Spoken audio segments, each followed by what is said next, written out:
Eu vou falar um pouquinho sobre a relação da abordagem da criança interior e da constelação sistêmica. Essas foram duas abordagens, dois caminhos que fizeram parte da minha jornada de despertar, desse caminho de autoconhecimento que eu venho trilhando há alguns anos.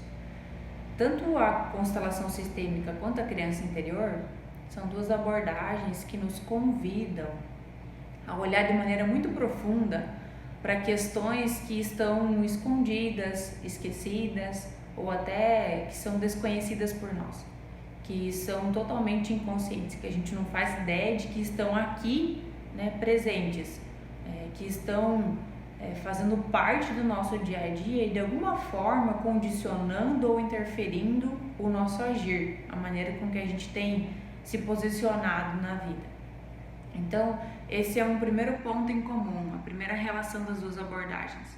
A gente olha para questões muito profundas e que às vezes estão inconscientes, que a gente não tem clareza de que se façam presentes aqui no nosso dia a dia. Um segundo ponto em comum é como isso acontece. É diferente de outras abordagens ou de outras ferramentas de autoconhecimento, o trabalho da criança interior e da constelação sistêmica se dão por meio de conexão. A gente tem acesso a informações, a conteúdos, a registros, não por meio de compreensão mental, não é por meio de mapeamento mental, mas sim por meio de uma conexão profunda com quem a gente é, com quem a gente foi na infância, uma conexão com o nosso sistema familiar, com quem veio antes da gente. E essas informações chegam até nós, então, por meio de sensações, de sentimentos, e isso difere muito essas duas abordagens de outras ferramentas convencionais. Então, é necessário que, se você estiver buscando por um caminho, seja constelação sistêmica ou seja criança interior, você se abra para isso, você se abra para o sentir. Aqui você não vai vivenciar algo a nível de pensamento, você vai vir para sentir, e então depois desse sentir é que você acessa uma clareza mental.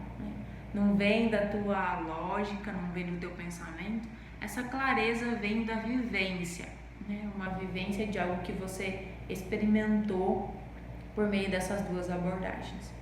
Um outro ponto em comum, uma outra relação entre criança interior e constelação sistêmica, são as posturas necessárias para que se vivenciem essas abordagens.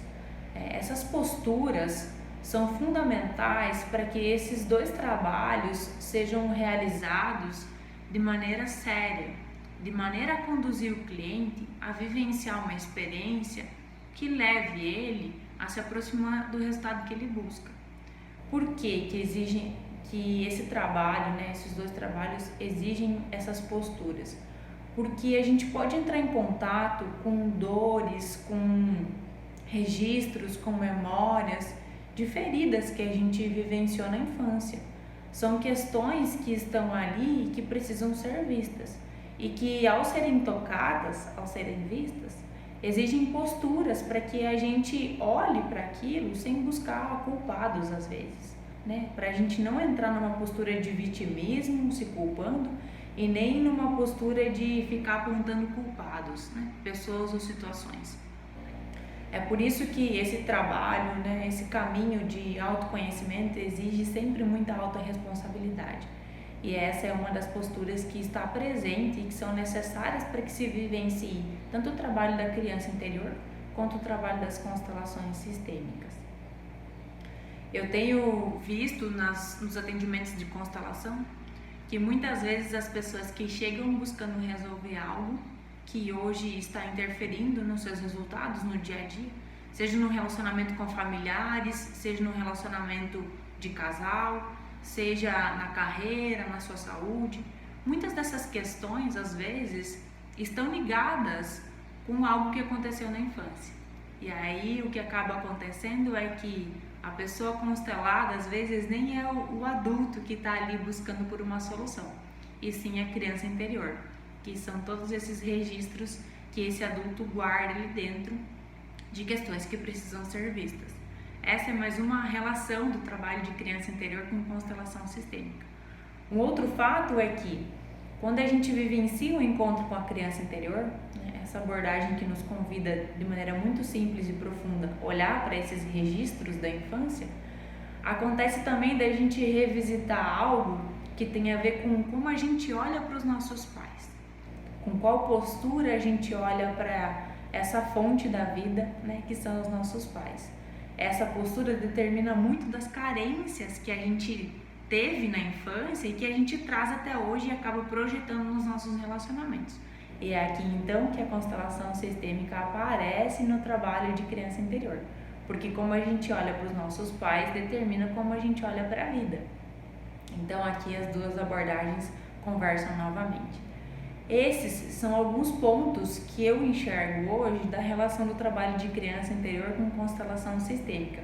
E é por isso que essas duas abordagens acabam aparecendo, mesmo que às vezes trabalhando de maneiras separadas. Eu espero que essas informações que eu trouxe hoje possa clarear um pouquinho e que mais do que isso, né, possa trazer clareza para você, quem sabe, trilhar um caminho onde você possa desfrutar de uma vida mais leve e mais fluida.